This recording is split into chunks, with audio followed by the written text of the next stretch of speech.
The Gift of Forgiveness by Charles Stanley, 1987. Chapter 7. Handling Our Hurts. Let us, therefore, draw near with confidence to the throne of grace, that we may receive mercy and may find grace to help in time of need. Hebrews 4:16. As a young man, Jim wanted to be a medical doctor. He studied hard all through elementary school and high school. His hard work paid off, and he graduated with excellent grades. But when the time came for him to go away to college, his father refused to allow him to leave. He forced him to stay on the family farm and work. At the age of 23, Jim had taken all he could take of farm life. He packed up his belongings, loaded his car, and left. Along with his clothes and a few books, Jim took something else with him as well. He drove away that day with a heart full of bitterness and resentment toward his father. Everywhere Jim went, he had a difficult time getting along with others. As people would try to get close to him, his bitterness would pour out all over them. He seemed unable to make long-lasting friendships, and he was filled with feelings of rejection and isolation. Consequently, he found himself moving from job to job. He was never able to settle down. Finally, he met a woman who really cared for him. After a short engagement, they were married. She was a widow with one son. 3 weeks into the marriage, an unexpected outburst of anger marked the beginning of over 40 years of hell on earth for his loyal wife. His short temper and vile language drove away the few friends he had, and eventually his wife's friends could no longer tolerate his behavior. Right up to the last days of his life, nearly blind, senile, and unable to care for himself, the poison of bitterness continued to eat away at Jim's heart. And all because he was unwilling to deal with the rejection and hurt he had experienced as a teenager. I don't know all the reasons why Jim's father would not let him leave the farm. Maybe he was uneducated and was threatened by Jim's educational pursuits. He may have just been selfish and not wanted to lose Jim as a farmhand. Let's give Jim the benefit of the doubt and say he was justified in feeling hurt because of his father's decision. In spite of being justified, however, Jim's reaction did not hurt his father half as badly as it hurt Jim. Such is the nature of an unforgiving spirit. It is like a hot coal. The longer and tighter it is held, the deeper the burn. Like a hot coal, bitterness, too, will leave a scar that even time cannot erase. Developing an unforgiving spirit. An unforgiving spirit does not develop overnight. It involves a process of responses and thus takes time to develop. In talking with people through the years, I have discovered 10 stages an individual is likely to go through. Not everyone will pass through each stage, but almost everyone I have known with an unforgiving spirit could identify several of them. 1. We get hurt. The seeds of an unforgiving spirit are planted when we are wronged or hurt in some way. It could be a physical, emotional, or a verbal hurt. It could be a hurt we experienced in childhood or adulthood. It really makes no difference. Since we live in such a self-centered world, often we experience our first hurt as a child, and unfortunately this early hurt usually comes from the people we love and respect the most. As we discussed in Chapter 1, all our hurts are really some form of rejection. We may not perceive it as rejection initially, but that is what happens when we are wronged by others. We may feel hurt, pain, abandonment, embarrassment, hatred, or some other negative emotion, but it all relates to rejection. Feeling rejected, then, is the first stage in developing an unforgiving spirit. That being the case, we all have the potential for problems in this area. Therefore, we must always be on our guard to stop the process in its beginning stages. 2. We become confused. Often our initial response to hurt, regardless of the form it takes, is confusion. We experience a sense of bewilderment. We're not quite sure how to respond. It's similar to being in a state of shock. In this stage, we may think, this isn't really happening. We may even have a physical reaction, such as a deep feeling of emptiness in the pit of the stomach. Many people have actually gotten sick after experiencing rejection. This stage is usually short-lived, and immediately we move into the third stage. 3. We look for detours. We all have a desire to avoid pain.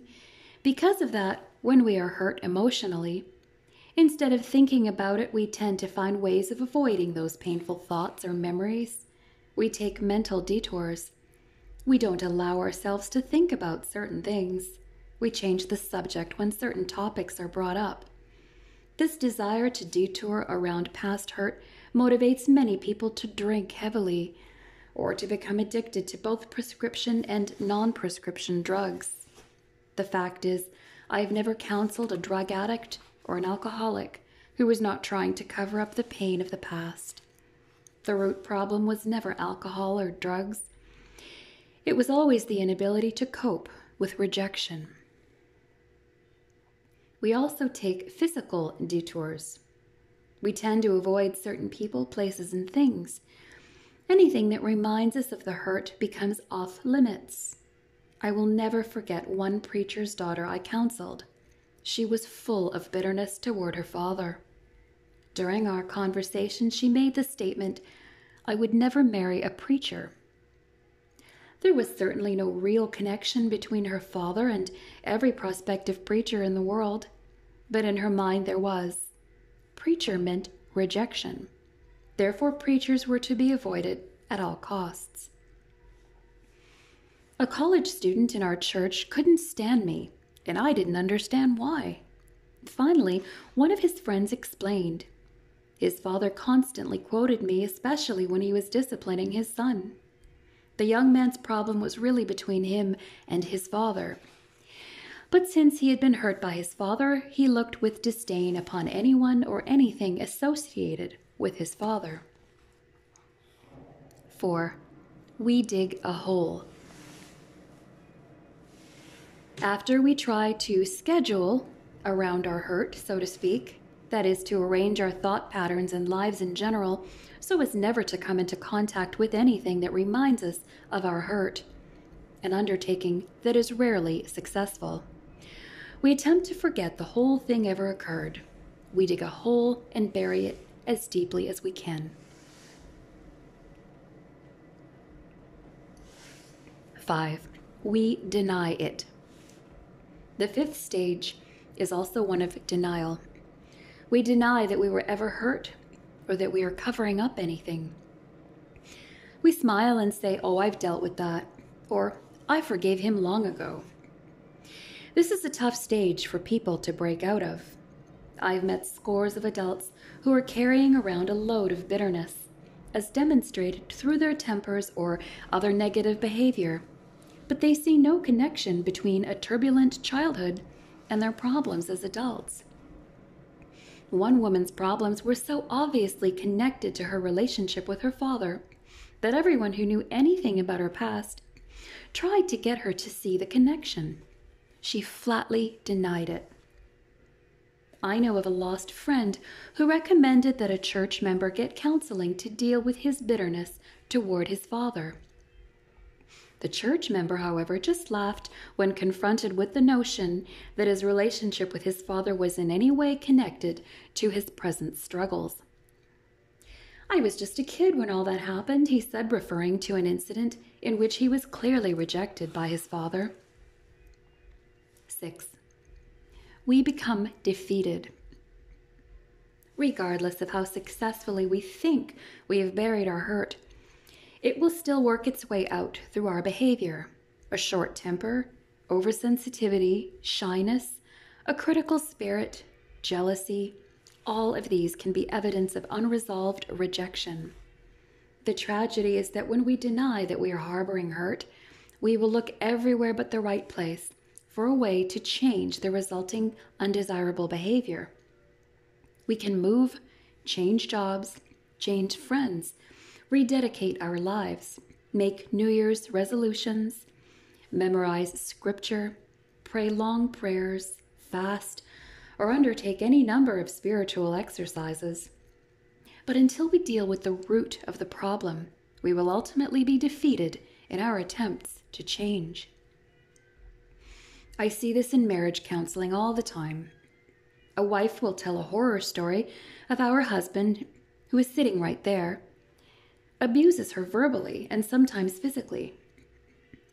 She describes his violent and unpredictable temper in detail.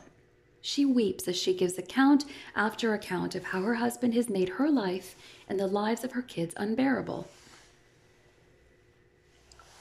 Surprisingly enough, the husband in this situation often shakes his head in agreement with everything his wife is accused him of. I've seen husbands break down and cry in shame at the things they have done and the pain they have caused.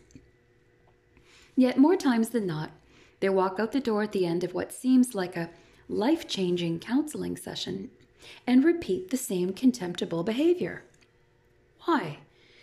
Because even though they may be sorry for their behavior, they have not dealt with the root problem. On the other hand, I've seen men and women deal with the anger and hurt they have been carrying with them. I have seen men deal once and for all with their tempers. I've seen women lay down forever the unrealistic expectations they had of their husbands. The quick turnarounds always came about after the root of bitterness was discovered, acknowledged, and dealt with. We will discuss in a later chapter how this is accomplished. 7. We become discouraged. This is the critical stage. It is usually the stage where we either seek professional help or bail out of our present circumstances altogether. After a while, it seems as if things will never change or never get any better. Any little bit of progress we may see is always shattered by another incident that just confirms the suspicion that it's hopeless. This is the stage in which husbands leave their wives either because their wives will not change or because they're unable to rekindle that loving feeling they once had. This is the stage in which women begin to depend upon alcohol and or prescription drugs to make it through the day. An unforgiving spirit destroys respect. If allowed to go unchecked, it can dissolve the loyalty and even the sense of duty that are so necessary to hold a marriage together during difficult times. Extramarital affairs become a viable option to people who have publicly spoken out against adultery. Divorce becomes a real option to couples who pledged an unconditional lifetime of commitment. For those who can foresee no better circumstances in this life, they often choose to escape by taking their own lives. Such is the power and the poison of an unforgiving spirit. 8. We discover the truth. For some of us, there is a happy ending. Through someone's help or by God's grace, we discover the root of bitterness. We gain insight into why we act the way we do. We are able to see the connection between the past and the present. The pieces finally fit together. 9. We take responsibility. The 9th stage is closely associated with the 8th one. In this stage, we own up to our responsibility. We decide to quit blaming others. We decide to quit waiting for everybody and everything else around us to change. We open our hearts for God to have His way, regardless of how it might hurt. 10. We are delivered. The final outcome for those of us who are willing to deal with an unforgiving spirit is deliverance. My friend, you can be free of that embarrassing, inappropriate, family-splitting behavior. You say, but you don't know what's happened to me. You don't know what I've been through. You're right. But I have known people in all kinds of circumstances who have been delivered and restored. So, what are you waiting for? You may be using the excuse that your circumstances are so bad that you could never forgive the person or persons who hurt you. The fact is, however, that you could if you are willing to. If you are not willing to forgive, you will ultimately bring your own life crashing down around you.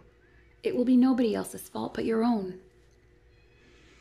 If you're unwilling to forgive, you have one or more of several problems. First, your unwillingness could be because of selfishness. You've been hurt. Something unfair has happened to you. You didn't get your way. Your thoughts have turned inward and you're concerned only with yourself, your rights, and your feelings. You are waiting for the world to come to you and ask forgiveness before you are willing to forgive.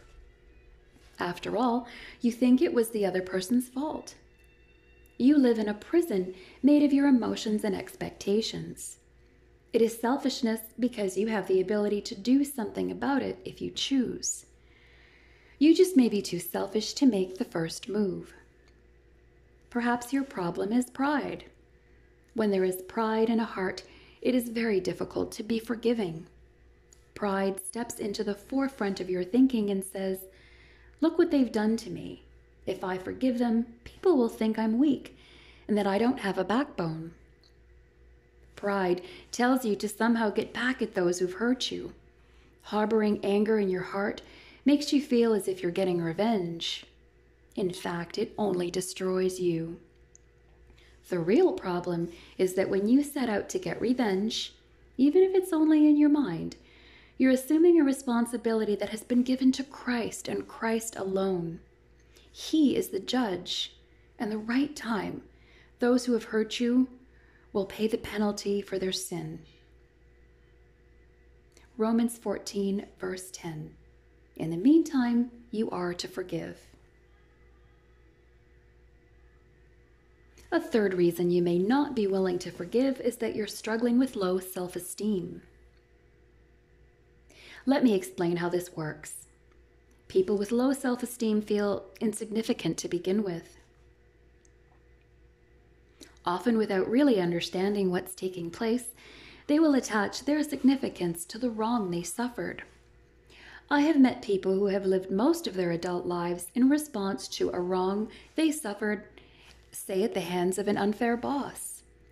They're constantly saying things like this: "You know, I wouldn't be here if it weren't for so-and-so, or I wouldn't have be stuck here if I hadn't lost my job with so-and-so."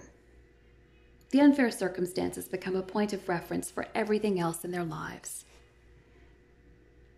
When this happens to people, they can't afford to forgive. To deal with the hurt they suffered would be to take away the thing most essential to their identity. They would no longer get the sympathy from others they've come to rely on. They would have no more sad stories to tell. They'd have no more excuses for their lack of diligence and discipline.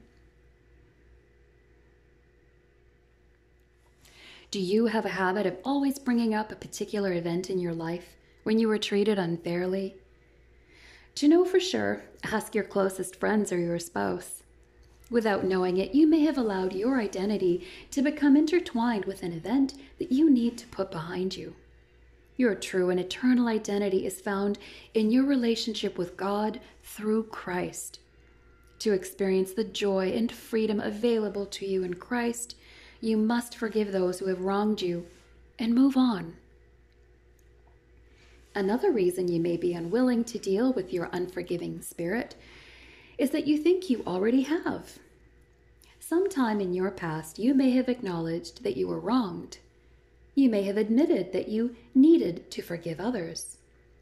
You may have even prayed a prayer in which you said the words, "I forgive." You may have meant it with all your heart, yet if there is evidence emotionally and verbally that something is still gnawing at you on the inside, if you are still uncomfortable around the people who wronged you, or if things that remind you of them still make you become tense on the inside, chances are you have not completely dealt with the situation. In the next chapter, we will deal with how to make forgiveness complete. A fifth reason a person refuses to forgive is that it's painful. Being willing to forgive is painful in the sense that thinking about past hurts often brings back the original unpleasant emotions.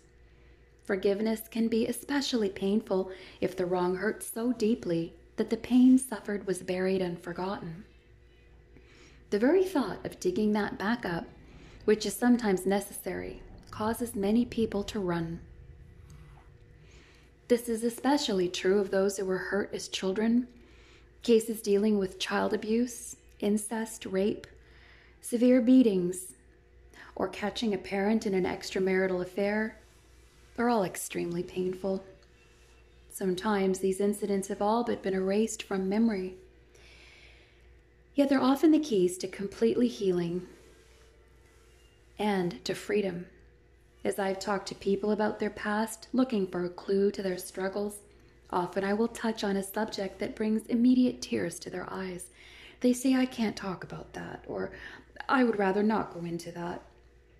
Usually, the doors they want to walk through least, they need to walk through most.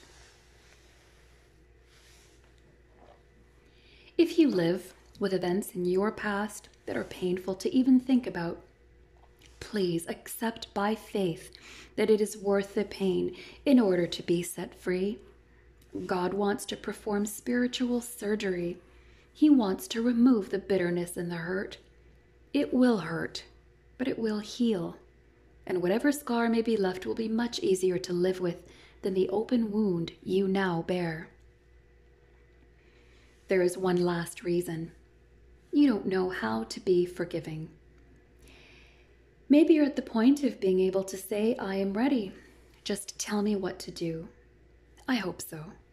For a long time, I lived with the knowledge that I needed to forgive people in my past, but I didn't know exactly what to do.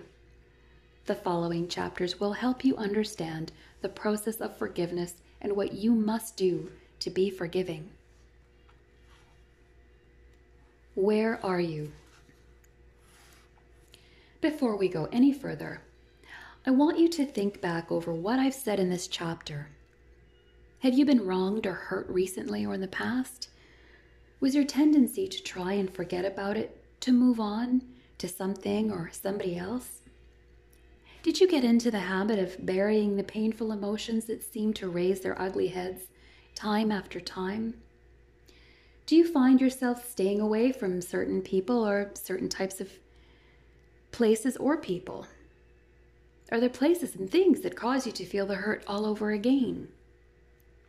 Are they behavior patterns that you find impossible to change? Are you wrestling with depression? Are you fighting the urge to just bust loose from your present circumstances because the pressure is too much to bear? Are you tired of hurting the people who love you the most? Does the grass look greener somewhere else? Are you beginning to wonder if your family and the world would not be better off without you? If you answered yes to any of these questions, chances are there are some people you need to forgive. It could very well be that you're harboring an unforgiving spirit. Please don't allow your pride or selfishness to get in the way. Please don't allow your fear of the ensuing pain to stop you. You may be on the verge of a miracle in your life. You may be about to be set free. Questions for personal growth. 1. Name and explain the 10 stages of an unforgiving spirit. 2. Name 6 reasons why a person may refuse to forgive others. 3. Give an example of a time when you resisted forgiving another person. How did you feel about God? Give an example of a time when you freely forgave another. And then, how did you feel about God? 4. Are there some people you are unwilling to forgive? Think about how an unforgiving spirit has affected you.